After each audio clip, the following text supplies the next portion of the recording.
قرآن کریم په خپل باندې لوی کتاب دی او د دې حقوق دي. نمبر 1 حق د قرآن پاک دا دی چې د دې تلاوت دې وکړي شي، د دې زده کړه دې وکړي شي. دویم حق د قرآن پاک دا دی چې د دې تفسیر د دې علم دې زده کړي شي چې دې کې څه دی قرآن پاک کې. او دریم حق د قرآن پاک دا دی چې همدا بیا بل ته چې نو وښایه، څنګه چې د الله پیغمبر فرمایي خیرکم من تعلم القرآن وعلمه. په دې باندې ایمان د ټول لومبنی دی. ګوره یاد ساته د قرآن کریم په حقوقو کې د ټول لومبنی چیز ایمان دی، او بیا تلاوت سیکھنا سکھانا دا بیا علم دی، او بیا د هغې بل ته چې نو ښودل دي. قرآن کریم دونه بهترین کتاب دی. امام رازی رحمت الله علیه تفسیر کبیر کې بسم الله فضایلو کې لیکلي دي، وی چې کلم شاگرد د استاد تکینی او صرف د لومبنی بسم الله وای بسم الله الرحمن الرحیم، وی په دې الله تبارک وتعالی پرشتو ته وای چې د شاگرد مغفرت مو شو، د شاگرد د مور او پلار مغفرت مو شو، او د استاد چې هم مغفرت شو. صرف د بسم الله په دې لومبنی ویلو باندې بیا دغه ماشومانانو چې په خپل پاک ژبه باندې قرآن پاک د ابتدا نه واله انتها پورې وي ناظره کړې ده. مفتی عبدالله شاه صاحب دم برکاتهم راغلو دلته هغه خبره کولې وي دا چا چې په ناظره قرآن پاک ویلې دی وي دې به ځان سره جنت ته اووه کسان بوځي. نو ما ورته بیا وی حضرت وروسته مې ورته ووې مې د دې راته څه حواله راکړه، مې دې حواله څه ده، او بیا مې ته بل تپوس هم وکړو. ما ورته وی چې د اووه کسان ځان سره بوځي نو د حافظ قرآن صرف 10 کسان شو، نو مې دې خو ورته ورنږدې شو. او حفظ خو یو ډېر لوی مقام دی، د حافظ او د قاری د قرآن لوی مقام دی. نو ما ته وی دا ټیک خبره ده. وی په چینو سعودي ته تللی وم او هلته مې یو لایبررۍ کې یو کتاب وکته او د هغې نه مې صفه م نوټ کړه، نوم مې م نوټ کړو. په هغې کې چې نو دا حدیث نقل کړی چې چا په ناظره قرآن پاک وي هم هم دې ځان سره اووه کسان جنت ته بوځي. بیا مې ورته وی دا فرق خو ډېر زیات قریب شو د ناظرې او د حافظ. نو ما ته وی دا 10 کسان چې کوم دي دا دې په خپل دته چې الله تبارک وتعالی کوم دغه ورکړی دا به د هغې مطابق ثواب دید باندې به ځان سره بوځي. او د دې نه علاوه به الله تبارک وتعالی د حافظ ته به اختیار ورکړي. او د 43مې سپارې د سوره مومن آیات یې پې پیش کړ، ومن صلح من آبائهم وازواجهم وذریاتهم، دا آیات مبارک وی دې به ځان سره دا ټول چې نو جنت ته بوځي. عزتمندو همیشه لپاره د نیکانو خلکو سره تعلق ساتو. او قرآن پاک دا هغه کتاب دی چې د تاسې ګورئ نو هم د برکت باعث دی، او هم دا قرآن پاک دی که د دې ته تلاوت کې نو نه د برکت باعث دی، او هم دا قرآن پاک دی که ته بیا دې علوم حاصل کې ځان له لویه د برکت باعث دی. یو صاحب خطبات مدنی کې لیکلی دی، وفات شو، چا خوب کې ولید چې د جنت په دغه رنګې محلاتو کې سیل کوي. تپوس یې ته وکړی شو یعنې وي تاسو څه چې نو عمل کو. دی ورته وایي ما قرآن ویلی نو، زمیندار سړی خو قرآن پاک سره مې مینه وه، په هغې به مې ګوته ګرځول او ما به خدای ستا کلام دی او زما په ایمان دی. د قرآن پاک په کتو باندې ورته خدای پاک په جنت کې محلات ورکوي. بیا چې قرآن پاک وایي د ده به کم مقام. امام احمد بن حنبل د مسلک په امامانو کې هغه امام دی چې د استاد امام شافعي رحمت الله علیه د استقبال ته ولاړو، دنیا استقبال ته ولاړه وه. او کله چې راغی هلته او صرف انټوش کې وکړه نو دی وی الحمدلله. خلکو جواب ورکړه یرحمک الله. دی یرحمک الله سره په زرګونو خلکو یو ګونج اوچت شو. باچا وی څه چل دی؟ یاره وی دا خو دغسې امام احمد بن حنبل راغی او د هغه ته چا د انټوش کې جواب ورکړه. دومره لویه هستی امام احمد بن حنبل، هغه ما الله په خوب کې ولیده، یو کم 100 پیری دیدار مې کړو. وی په دې سلمه پیره مې دا خواهش شو چې زه به د الله نه تپوس کوم چې تا ته څوک در نږدې کېږي نو په څه به در نږدې کېږي. په عملونو کې کم یو عمل ډېر زیات افضل او بهتر دی چې تا ته به در نږدې کېږي؟ وی الله تبارک وتعالی راته څه فرمایل؟ وی راته وی د قرآن پاک په تلاوت سره. وی ما ورته وی چې بفهم او بغیر فهم، کو دی پی پویږي او کو پی نه پیږي، معانیو باندې تفسیر باندې دغه رنګ دی په مسائل کو پویږي او کنه پیږي، اسرار رموز یک پی پویږي او کو پی نه پیږي. خو چې د قرآن پاک تلاوت کوي نو ماته برانږدې کېږي، زما معرفت به ورته حاصلېږي. قرآن کریم هغه چې نو کتاب دی، چا چې د دې سره لګو راوستی دی او چا د دې سره محبت کړی دی دی قرآن کریم د هغه د ادنا مقام نه اعلی مقام ته چې رسول دی او داسې کتاب دی چې دا یادېږي. امام محمد رحمت الله علیه دا نوجوانو ماشومو او پلار راوس امام صاحب ته وایي دته قرآن پاک دته چې علم وخایا ورته وی اول لاړ شه په د باندې قرآن پاک یاد که ماشوم دی نو بیا به د هغې نه بعد به چې نو دته علم شروع کو. پوره یوه هفته بعد دی راوسته ویره چې دته علم شروع کې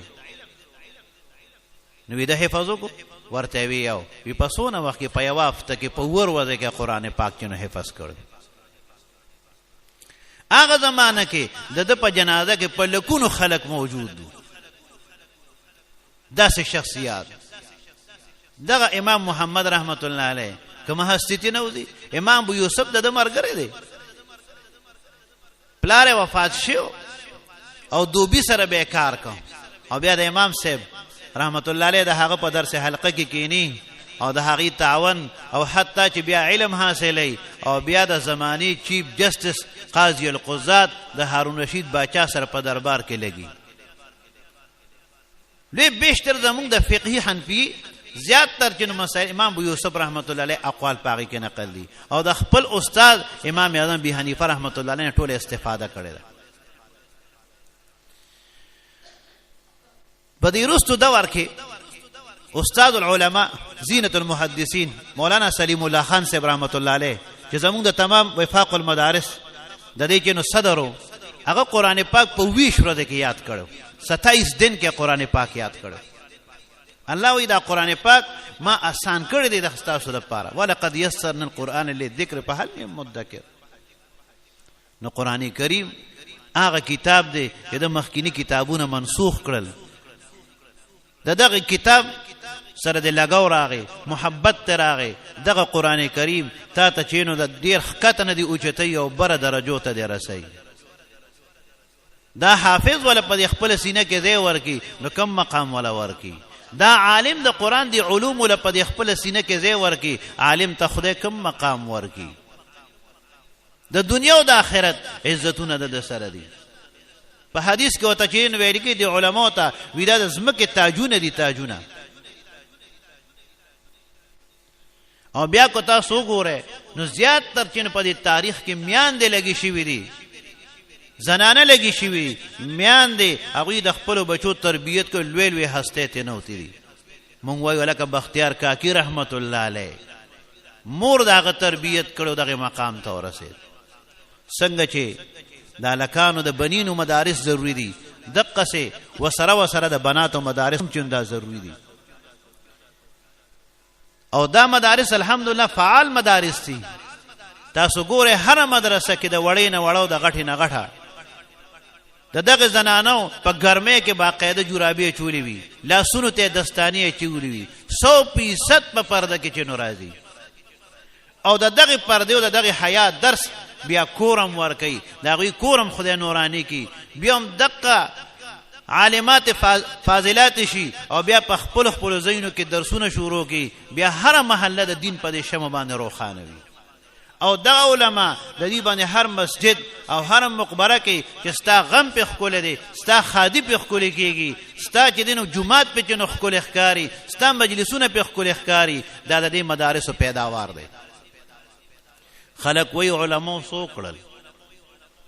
زنند تداوم علماء دو کړل چې په هر ځای کې تا ته چې عالم ضرورت نو تا ته دغه ضرورت برابر کړی دی تا ته هیڅ قسمه تکلیف نشته. هر جمعات هر ځای تا ته نن مدرسه کو طالب چې دنه مقید محل دعا تا ته ډیر سيزونه یاد نی مسائل او د خپل بچینه تپوس کواغه ته بیا دي. دا د علماء برکت دی دا د مدارس برکت دی دا د مدارس جان په ټوله دنیا کې چې الحمدلله نن خور دی.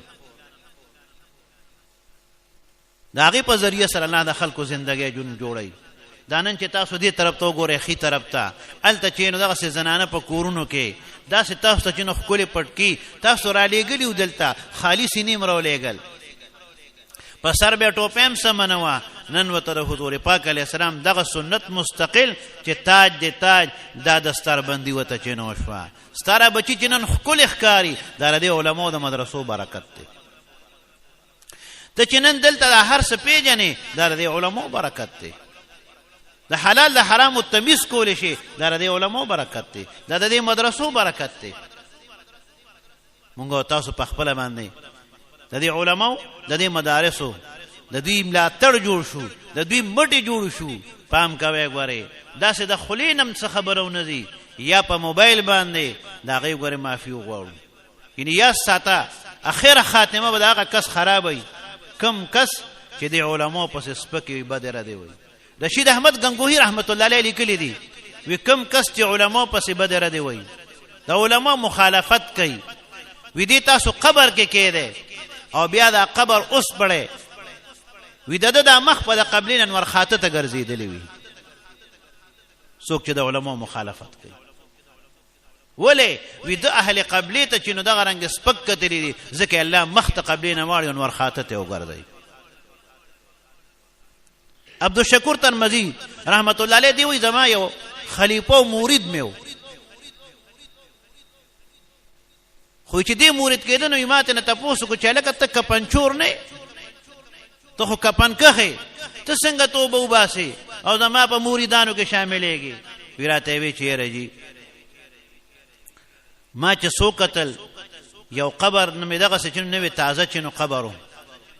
او د هغه نه مې کفن راښکه ما چې کوم حالات هلته ولیدل ویرېدم یو چغه مې ویست او بېهوشه شوم په هوش کې چې رالمه نو ما وی چې یاره زه به ورځمه او دا عبدالشکور ترمذی صاحب د خواله به ورځم چې دا څه وجه ده هغه ته د هغه مړي هغه ټول کیفیت ذکر کړه چې داسې داسې حالات وي عبدالشکور ترمذی رحمت الله علیه خپل استاذ ته وی چې دغسې زما یو کس دی چې هغه توبه وباسي خو هغه د مړو دا حالت د مسلمانانو باندې چې یو نه دا محسوس و چې نو داسې ولیدل چې ډېر په بد حالات کې وي